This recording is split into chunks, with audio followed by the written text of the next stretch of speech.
In this video, we're going to share the months of work that I've been doing to bring Florence's exterior back up to condition after 7 years of constant sailing, to smarten her up and get her ready to set sail again.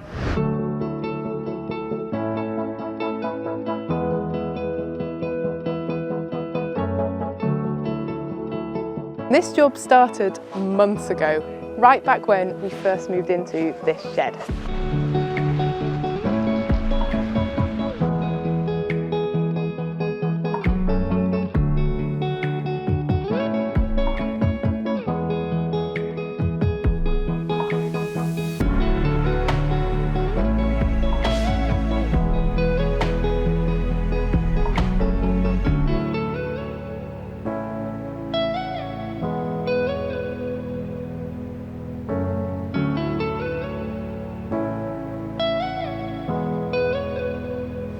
You might have thought that when we first hauled out, Florence's topsides didn't actually look that bad.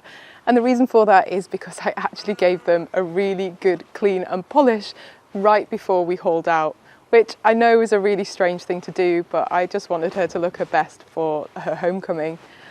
Despite my best efforts, the stains and the cracks in the gel coat were still showing badly, because Florence is now nearly 40 years old, and some of the old gel coat repairs were really beginning to show. One had bubbled up and a couple of them were down to the fiberglass and in need of resealing. Our friend Ron, who helped us to repair our bulkhead, was kind enough to make good all of the gel coat repairs and cracks that needed repairing all the way along the top side, so that all that was left for me to do was to give it a further sand back and polish.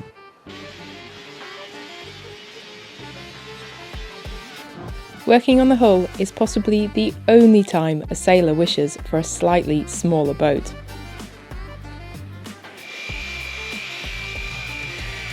Despite having to hold the polisher at my arm's reach, this job is so much easier with the boat out of the water and access to power, rather than having to polish by hand whilst floating alongside in the dinghy.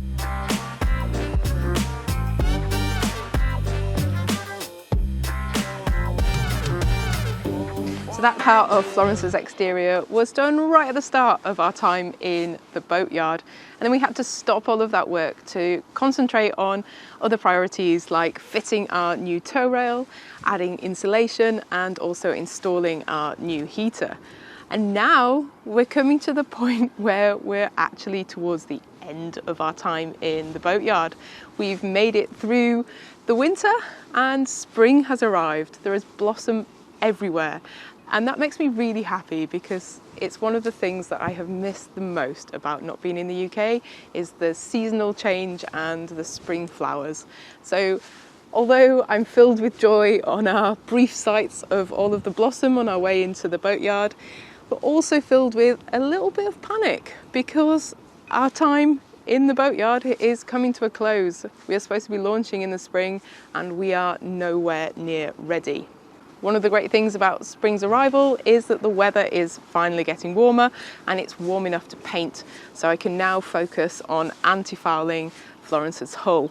Ron's still been helping us, so he's filled the rudder and done the repair on the bottom of the skeg here and on the P-bracket, so that's all gone off now, just needs sanding, and then this part will be ready for priming and then anti-fouling. I realised today that this is actually the 5th time that I've ever sanded back and re-anti-fouled Florence. I'm not sure whether that makes me happy or sad. But before I started on the anti-foul, I decided the blue boot top line was in need of a refresh. I'm using a 2-part paint for this, as we previously found that a single part paint did not last on the waterline. Once the boot top had time to go off, I could give Florence a good wash and mask up, ready for the anti-foul primer. Like most painting jobs, the real work in anti-foul is in the prep, and I'd spent days scraping off and sanding before we moved inside the shed. Now I get to do the satisfying bit of putting the paint on.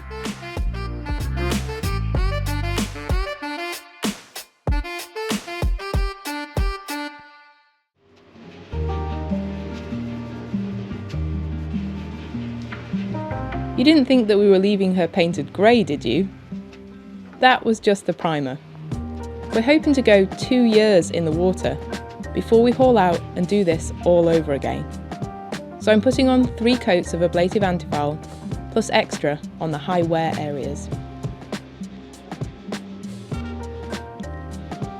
Although this is the 5th time that I've done this to Florence, it's the first time that I haven't had to worry about it raining before the paint dries.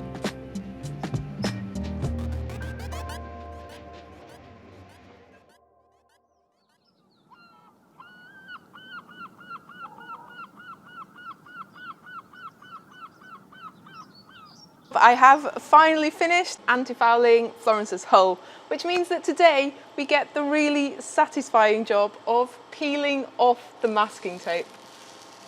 After what feels like months of sanding and painting, this is a really, really nice bit.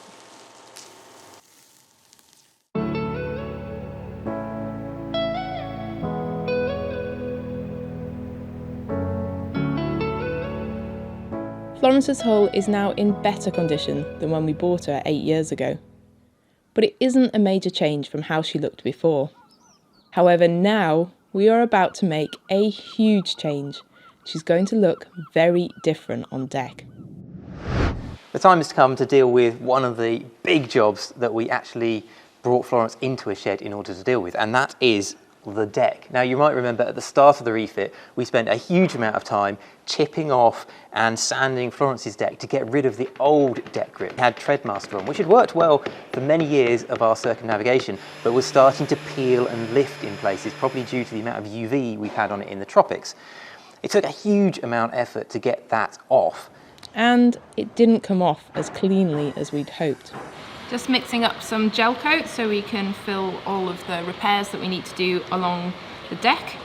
Unfortunately, the gel coat of Florence was a bit crazed under some patches of the Treadmaster, so we need to reseal that before we can paint. A much harder job was polishing the old gel coat by hand in the areas that will remain exposed between the sections of new deck grip. And now we're faced with what do we put back on? So one of the options was to put the same thing back on. The good thing about that is it's very grippy and it does have some insulative values because it's made of cork. However, having had to peel it off once, we don't want to face having to peel that off ever again. And also it's very expensive. There are other cork deckings that you can get to put on the boat, but again, expensive, difficult to get off, and we're a little bit worried about how strong they'd be in how long they'd last, how well they'd stand up to wear upon them. So ultimately, we've made the decision that we're going to paint Florence's decks, and we decided, after some positive advice from our patrons, that Kiwi Grip is what we're going to use. And we're going to do her in a light grey, so she's going to look a lot less battleship than she did before. We've tested this out on a couple of panels to see how thick we want to apply it, and also on these panels we did make some dents, some damage to the panel with a Dremel before we painted this on to just see how well it covered, and that gave us an idea of how smooth we needed to get the deck before we applied this, how many imperfections this would actually hide. So although we chipped off and sanded Florence decks months ago, we've been waiting until just before we came out of the shed to put the new paint on for a couple of reasons. One, it's really dirty in here, so we didn't want the new paint decks to be covered in dirt. And two, we've been waiting for this time of year where the temperature rises up a little bit and it's better for applying the paint. But the problem is, in that intervening time between getting the old deck grip off and now, months have passed and this shed is really dirty because everybody in here, including us, is grinding and sanding and creating lots of dirt. So her decks got absolutely covered and that all got ingrained into the gel coat itself. So actually over the last couple of days what we've had to do is clean her all down, and then she was so bad that we had to actually go over her again with a sander, really clean her up so we can get to this surface ready to paint. And we've also gone over with some filler and filled in. After testing on here, we decided we should fill in all of the little dents in the hull where all the little chips that were there from when we were getting the deck grip off.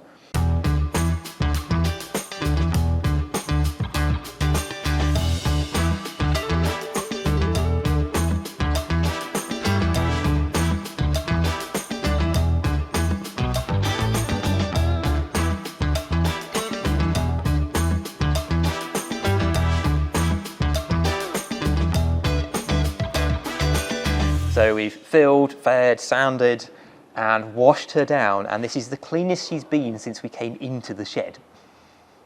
I don't think she was even that clean then. Probably wasn't even that clean then. So now that we've cleaned Florence all off, we don't want her to get dirty again, and although supposedly nobody's sanding for another day or two, we're actually going to put a plastic tent over the boat to keep the dust off, and then we'll be masking up. That's going to take a while before we actually apply the paint. It's advised to paint the non-skid in small sections, so we mostly stuck to the pattern that the previous deck grip had been in. You would not believe the amount of masking tape that this required. Then came the tent, which we made by hanging up thin dust sheets from the shed rafters.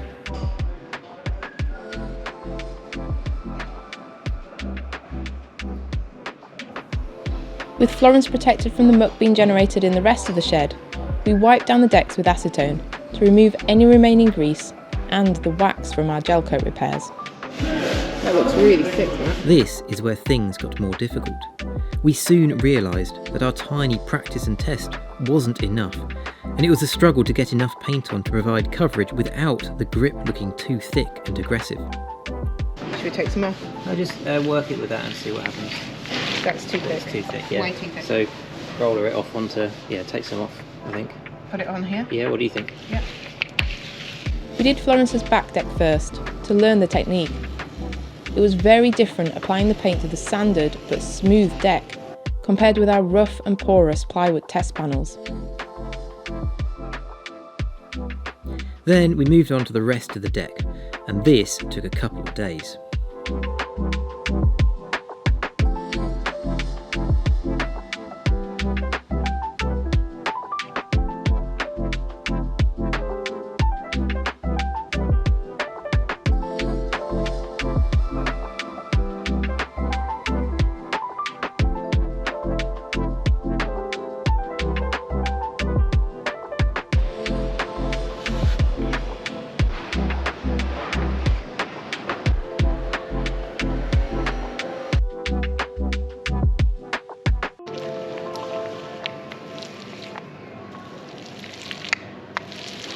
Now before we reveal her new look, let's just remember what the old deck grip looked like. When we first looked at buying Florence, Amy hated the look of this deck and was determined to change it. Now, 8 years later, we have finally found time to tick that job off the list.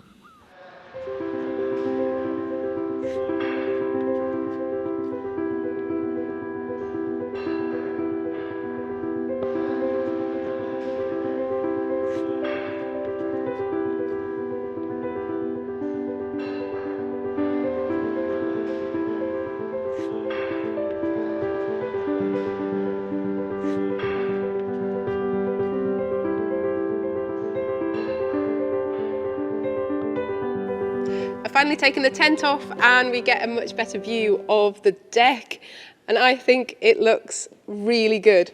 Much better than the old Treadmaster that was peeling and flaking off, and it feels also really good to walk on. I was a bit worried that because we'd had to get it on a bit thicker to get the coverage, I thought it might end up being quite aggressive and uncomfortable to walk on, but we're really happy at the result of this. It's now set solid, and it's so nice to walk around the deck and not feel like we're going to slip.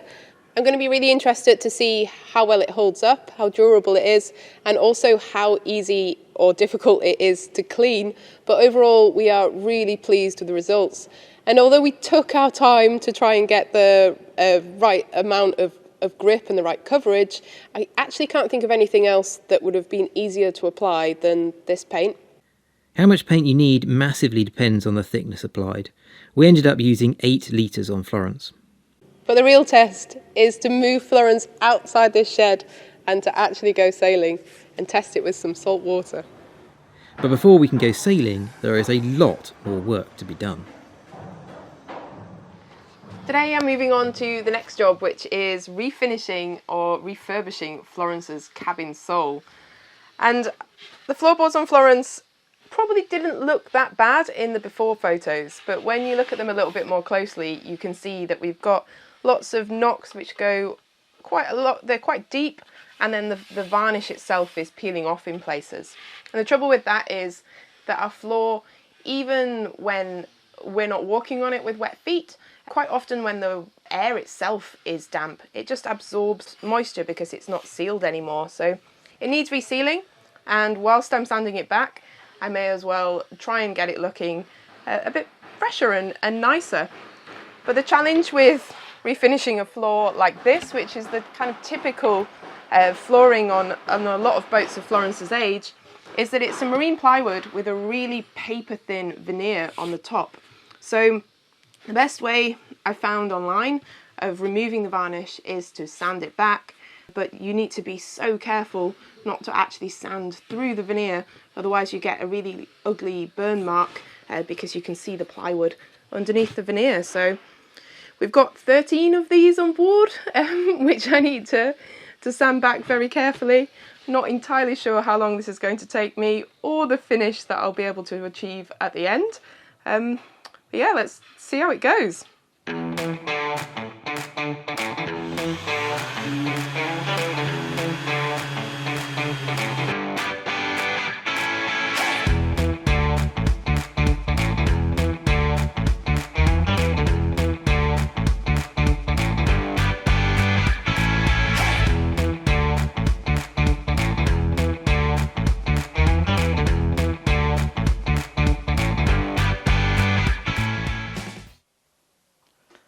It's a little bit difficult to find somewhere non-dusty to varnish floorboards in the boatyard, so we resorted to Mum's kitchen floor. Thanks, Mum. Never used a varnish that is milky in the tin and then kind of seems to dry clear. Not sure how this is going to turn out. I hope it's going to look differently when it's dried, because it looks really awful at the moment. It's starting to go clear as it's drying, but it's supposed to be a very tough floor varnish, but it's quite thick and difficult to work with, and it just looks really awful before it dries.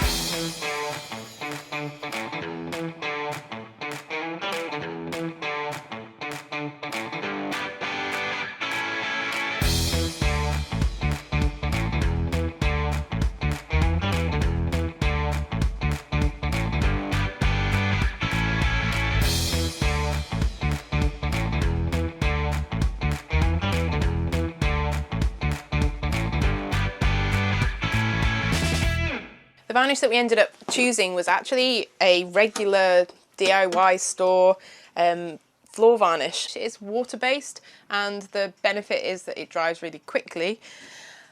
But I possibly shouldn't have chosen satin. We were really worried that if we went with a standard glossy varnish, then we would be sliding across the floor.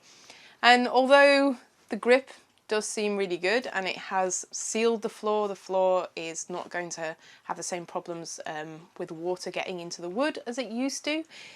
It just doesn't really give the finish that I was hoping for. I think that's partly because it's satin rather than the gloss, but also perhaps the floor varnish has little grains or something in it that just doesn't give that beautiful sheen that I really love from a good varnish. Varnish has generally been a problem on board Florence, especially around the Companionway hatch, where it gets a lot of wear and just doesn't last. So I've decided to do something different here. This is the first time that I've ever used anything other than varnish on Florence's exterior wood, and particularly around this hatch area. But the reason that I felt that we needed to change what we were using is that this is a really high wear point.